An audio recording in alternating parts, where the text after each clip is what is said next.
Like, this is just like empty skin inside. There's just like nothing. It's just skin. There's no meat, there's nothing. Isolated eyes, a messy mind. Think I need to help you. I'm gonna try. Cute as hell, baby. Hotter than flames. Wanna burn together in a million ways. Now let me take the lead. Know you wanna play with me. Got secrets you might wanna see. You might wanna see. You might wanna. I know I'm not gonna regret this. Wanna get reckless, put you to the test, yeah. I know.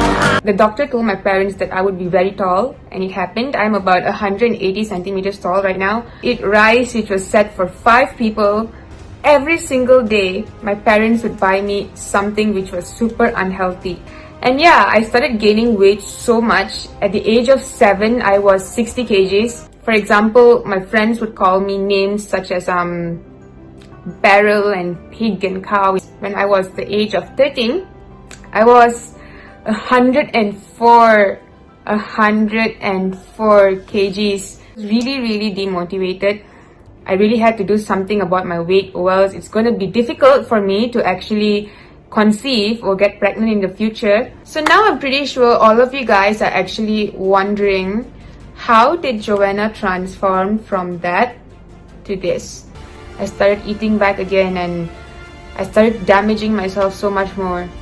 I have a lot of excess skin on my body, as you can see, like yeah, this thing and this thing.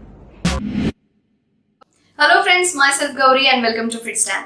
आज फिर से एक बार मैं आपको जॉयना Joseph से मिलाऊंगी। जॉयना Joseph ये एक Malaysia देश की मॉडल है, और अगर आपने मेरे पुराना एक वीडियो देखा होगा तो उसमें मैंने जॉयना जोसेफ का 51 किलो वेट लॉस ट्रांसफॉर्मेशन का वीडियो अपलोड किया था, और उस पर आपने बहुत सारा प्यार दिया था।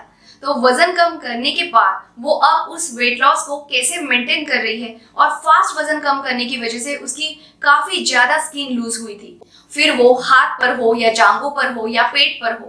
तो उस लूज स्किन के बारे में उसका क्या कहना है, आज हम ये भी देखेंगे। Hi everyone, my name is Joanna Joseph. I'm 24 years old and I am from Malaysia. I am an educator. I teach English for little kids, and I am also a model, an actress, and a content creator. And I would just want to say that I'm absolutely proud of Gauri from Fitstand, as she has done such an excellent job when it comes to a channel. I see her inspiring so many people every single day when it comes to amazing transformation stories. And it's indeed amazing that she has reached 100,000 subscribers, and that's a milestone, you know. So I just want to say congratulations, Gauri. You're doing an amazing job, and I'm always here to support Fitstand. So I have done a video for Fitstand about a year or 2 back, and it was regarding my personal transformation journey from the little fat kid I was to who I am today. And I often check on the video, and it really makes my heart warm to see so many people with so many beautiful messages. So thank you to each and every one of you. It's because of each and every one of you that I'm inspired to do more for the society and to give back as much as I can.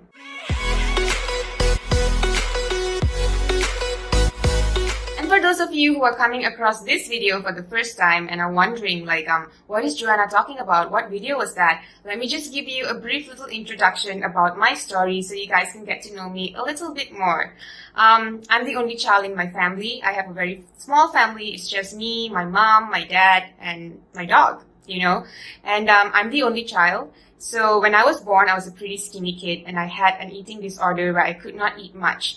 And this used to worry my parents so much that they decided to bring me to the doctor, and the doctor put me on some medication which made me hungry all the time.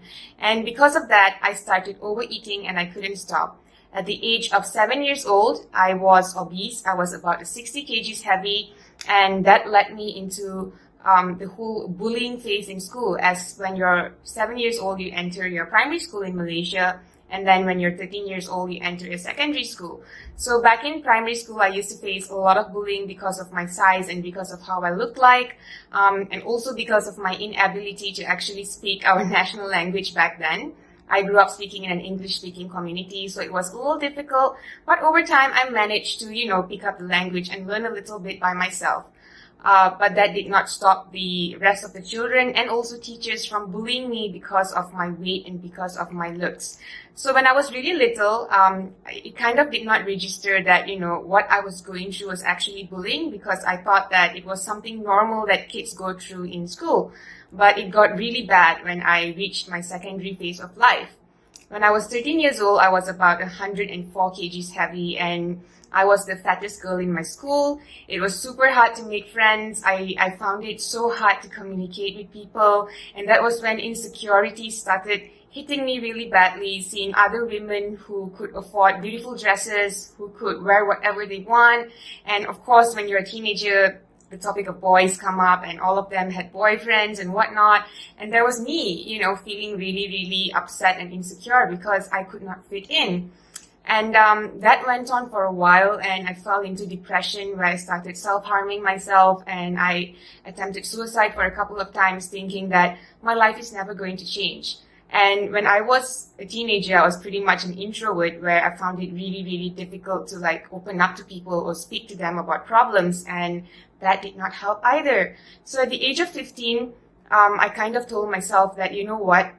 I need to do something about my weight. If I do not do something about my weight, it's going to get really, really bad for me. And I was also having a lot of health problems. I suffered from breathing. My menstrual cycle was, fluctuating really badly. And the doctors told me that it's a must for me to lose weight, or else I'm going to face lots and lots of difficulty in the future. So I took matters into my own hand. I was just 15 years old. I had nothing. I had no money. I had no gym equipment at home. I basically only had Google. So since Google was my best friend, all I had was a journal with me where I used to research about dieting, about working out, and I used to jot it down. And the very next day, I decided to start off my workout routine. Thankfully, I had my dad with me, who was really, really supportive on my weight loss journey. He bought me this mat, he bought me a pair of dumbbells, and that was all I had. A gym mat and dumbbells. And I also started working out by watching YouTube videos, by downloading videos on my phone that is related to workouts. And it took me about 6 months to lose weight from 104 kilos to 53 kilos. And I was indeed ecstatic. I was just like, wow, I did it. And of course, together with all of the workouts and dieting, there was a lot of hardships along the way. There were times where I wanted to give up. There were times where I told myself that it's never going to happen. I'm gonna go back to my old ways. I'm gonna go back to eating unhealthy and whatnot. But music kept me motivated. My dad kept me motivated. And I think that music and my dad was the sole reason that I managed to actually lose all of the weight. And after that, when I went back to school, things were a little different because everyone started looking at me differently. And of course, the attention and whatnot, and people started asking, how did you lose weight in such a short period of time? What did you do? Were you on drugs? And the rumors were ridiculous. There were people saying that I went for surgery, that I went for liposuction, and lots and lots more. I can't even think of it because there was just so much of things.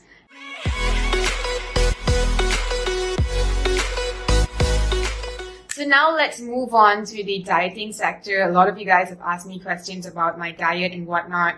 So when it comes to the dieting part, I'm not sure on how to advise you guys because in Malaysia the food is different, but when it comes to other parts of the world, the food's different as well. But as you guys know, I went on a vegetarian diet, so I used to practically eat the same thing all throughout my whole journey. It used to be this pan full of vegetables, and also it would be steamed. And there would be no added seasonings to it, meaning there's no salt, there's no whatever, other stuff they normally put with steamed vegetables. There's nothing. It was just plain steamed vegetables. And then I would wait like half an hour and I would go and work out. And then for my dinner, I would have something simple like chapati or tosse, like the plain ones. Or sometimes I include egg inside because although I was a vegetarian, I still ate egg. And that was to help me with my protein source. I would just avoid all sorts of meat like chicken or, meat stuff. But besides that, I used to eat everything. So yeah, my advice to you regarding diet, I'm just going to simplify it so, you get the idea somehow. Like, I can't specify the food for you guys because I'm not sure if you guys have it there, but I can somehow simplify it for you in a way where if you know what you're supposed to eat and what you're not supposed to eat, you can get it there as well. So focus more on brown stuff like brown bread, brown rice, and whatnot. Focus more on protein like fish, eggs, tofu. Focus more on your vegetables, very important. Make sure you have them in your diet all the time. As much as you don't like it, make sure you have some part of it inside, okay? Eat lots of steamed foods. Like, my favorite is steamed chicken breast, steamed fish. Avoid oily food at any cost. But if you want to fry something oily, you can definitely use a really good oil like olive oil. Do not use like the different kinds of oils, like the weird ones where you can reuse over and over again.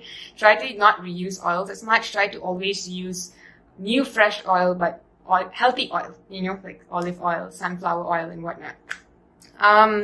Try to avoid junk food as much as you love your McDonald's, as much as you love your pizzas.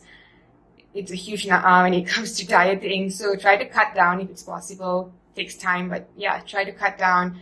Try to avoid sugary food like, cakes and pastries and all of that. Drink lots of water, drink lots of green tea. That's very important. Limit sugar when it comes to coffee and tea. That would help too. And yeah, make sure you have your breakfast, lunch, and dinner. Do not skip that. It's very important. Breakfast, get a very healthy big breakfast. Get a medium lunch and a very moderate dinner, So dinner has to be before 7 if it's possible. If it's not possible, it's fine. But try to have a light dinner before you sleep because you're going to bed and that is when, your body doesn't do much. So a lot of people gain weight, especially when they eat like really heavy dinners and they do not do anything much after. Breakfast is the main because you're going to start your day. So you need energy. Therefore, you need to eat a big and healthy breakfast. Lunch can be moderate, it's in the middle. So eat something that is not too heavy and not too light, maybe somewhere in the middle.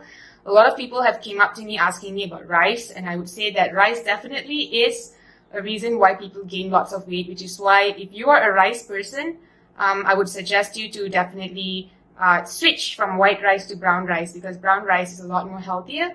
But yeah, portionate your rice, meaning that 1 cup is enough. Do not go and help yourself all the time. Like 1 cup of rice with a lot of healthy dishes. That's good. And if you're not someone who likes to take like heavy food throughout the day, meaning like 1 heavy breakfast, 1 heavy lunch, and 1 heavy dinner, I would suggest you to break your meals to 6 times a day, where you have small meals throughout the day so that you do not feel hungry. A lot of us tend to walk into the kitchen because we're bored and then we see something we like and we eat it despite not being hungry, and that's how we also gain weight. So if you can proportionate your meals to 6 times a day, you would realize that you do not feel hungry as often because you're constantly having food in your body. So yeah, these are the couple of stuff I would say. And sweet drinks, cut them off. Cut off anything that is sweet. The only sugar you should be getting is from fructose if it's possible, and that is from fruits. So eat lots of fruits. If you're hungry in the middle of the night, if you're a snacking person like me, I have like fruits with me. I also have like nuts and like peanuts, raisins. These are really healthy snacks that you can eat at night if you're feeling hungry. So yeah, that. And of course, your workouts is very, very important.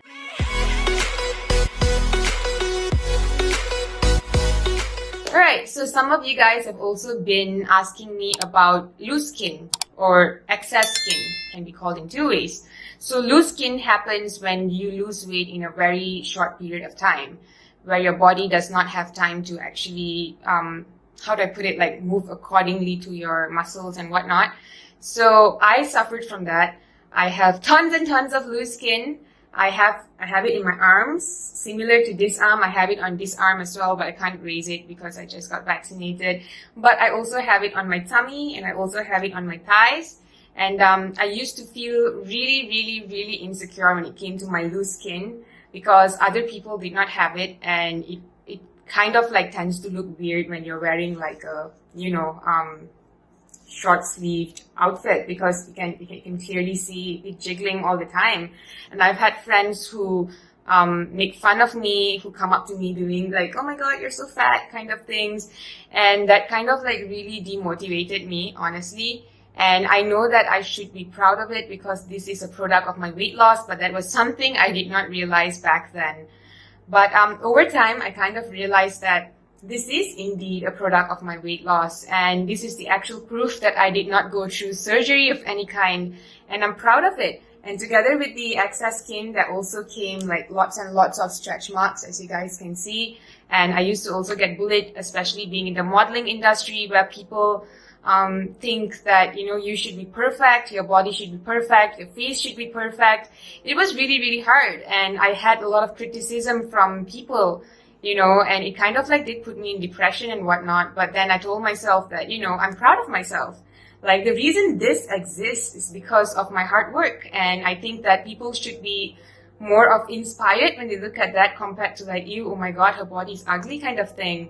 It's all about accepting one another. So I have like talked about my loose skin to my gym trainer. I've talked to my doctors about it, and they told me the same thing. Like, I think when it comes to excess skin as such, it varies from people. But when it comes to me, my trainer told me that for me, it's going to be a little difficult for me to like, you know, tone my excess skin down or to, you know, make it muscular. Because I kind of lost a lot of muscle mass when it came to my, you know, loose skin. Like, this is just like empty skin inside. There's just like nothing. It's just skin. There's no meat. There's nothing. So my gym trainer gave me the option of gaining back all the weight to 104 kgs and then losing back again. And I told him there's no way that's happening because I am not going to go back there. It's fine. I'm happy with the way I am. When I visited my doctors as well, they told me that they could perform a surgery to remove my loose skin as well. But then, like, you know, it kind of like cost a lot. Plus, I did not think it was worth it because this was not a hindrance to me in any way. But yeah, you know, sometimes when you're wearing crop tops or sometimes when you're wearing a sari, it's kind of short, so you get to see all of the excess skin at the back and in the tummy area. And I used to get called out for it as well, but then like I kind of like brushed it aside. But honestly, in all honesty, I think that loose skin happens when you lose weight too fast. So try not to lose weight too fast. Take your time in losing weight. You know, do not have crash diets or anything. I think different bodies are different. So based on my experience, I did things right, where I did not starve. I did not put myself through a terrible time. All I had was a new set of diet and workouts, and that was how I lost weight. But then I had like my excess skin as well. So I think that it varies according to people, you know. And if you are indeed like facing loose skin and stuff, I think that if you have a gym instructor, you can definitely ask him on how you can build your muscles up so that this thing just, you know, starts to firm back. And also, well, if you are really, really obese to the point where like you're 120 kgs and then when you lose weight, you're of course going to have lots and lots of loose skin. So nothing much can be done about that except surgery, but please do not lose hope because I think that constant exercise would definitely help to tighten it, but not so much. I've seen a lot of people online promoting products where they say that if you put this cream, it will tighten up, and if you drink this tea, you're going to lose all your loose skin. And all of that is utter ridiculous nonsense. It's not going to happen. It's just a way of marketing so that you buy their product and they earn some money, you know. I think that all you got to do is just constantly work on weights and constantly focus on getting protein into your body so that your muscles are built, you know. So remember that when you're dieting, always focus more towards the protein side. Try to get as much protein as you can and also work out at the same time. So this does not happen to you. तो दोस्तों जॉयना का next video आएगा उसका wait maintenance diet और weight loss के बाद की life. तो ये देखने के लिए चैनल को जरूर सब्सक्राइब करें।